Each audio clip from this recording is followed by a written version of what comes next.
What's happening, folks? Back with another reaction, back with some more Queen. And as you can see here, I have a brand new Queen vinyl. Thank you to Michaela, not only for sending The Miracle 1989, meaning we'll get to that down the line, but also for providing a lot of Queen material in digital form that we've already begun going through. So yes, we're going to continue with A Night at the Opera, but we do have a, I think it's, what is it called?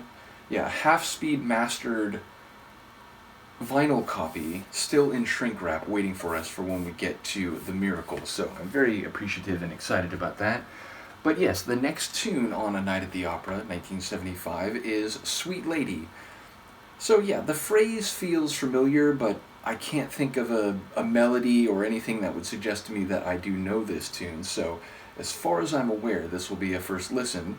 But yeah, it feels like a sincere phrase. You could use it sarcastically or ironically or dismissively, but my expectation is that this will be more straightforward and sincere in its meaning.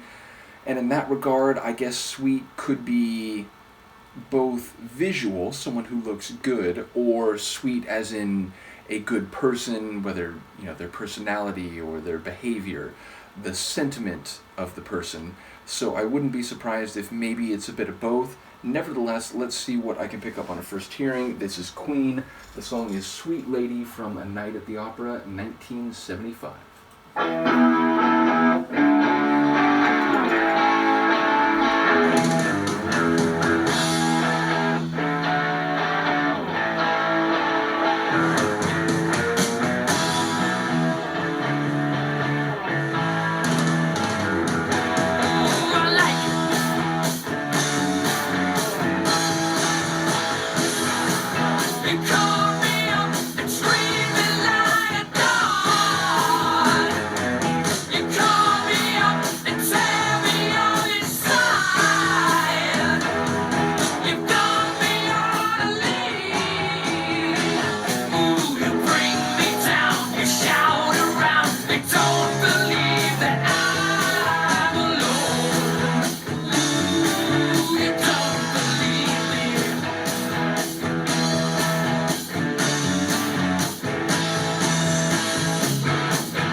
really wailing on its way out the door there with the fade.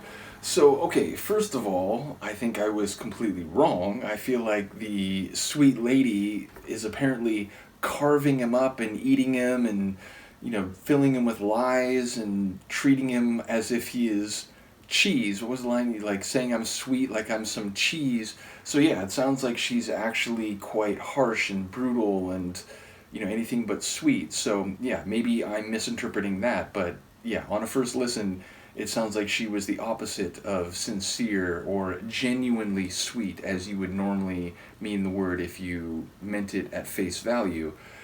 I do think this is one where it's definitely Mr. Mercury on lead vocals, which I only say because I always mistakenly thought that he was the lead singer on just about every one of their songs. So already we've heard a couple that were not like that. So yeah, that was eye-opening to me, but I'm pretty sure that's Freddie on lead vocals. I will say it's really interesting the chorus sections, which had this frenetic, almost like tension-filled rhythm and sound. They became a bit more dissonant, and the drumming and the rhythmic flow of the track in the choruses felt very bunched up and again like anxious or tension-filled, which maybe that's an expression or manifestation of the emotional state of the person who's being carved up and eaten and told lies and so on.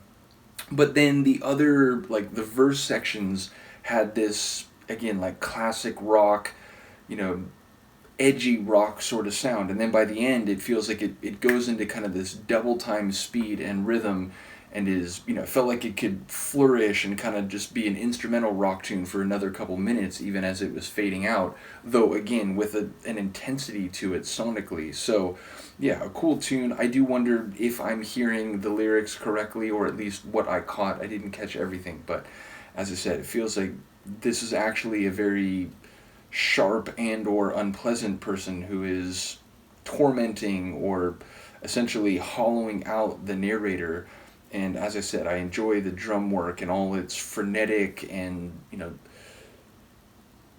intense flow over the course of the tune, as well as the guitar work. There was that solo section in the last like third or so that really hit me because it just seemed to go like to another level. It sort of heightened or ratcheted up the intensity in the guitar as well. So definitely a cool one. Once again, thank you to Michaela for everything, including lots of Queen material, and eventually, as I said, this awesome vinyl copy of The Miracle. And in fact, she mentioned that this visual effect was not like an easy effect to produce in 1989. So yeah, definitely it seems like their visual aesthetics and artwork on their albums is something of note for the band too, which again, knowing a bit about Freddie's like stage presence and his costumes and so on, that doesn't surprise me. But not being familiar with their discography or their album covers, this is my first insight into that.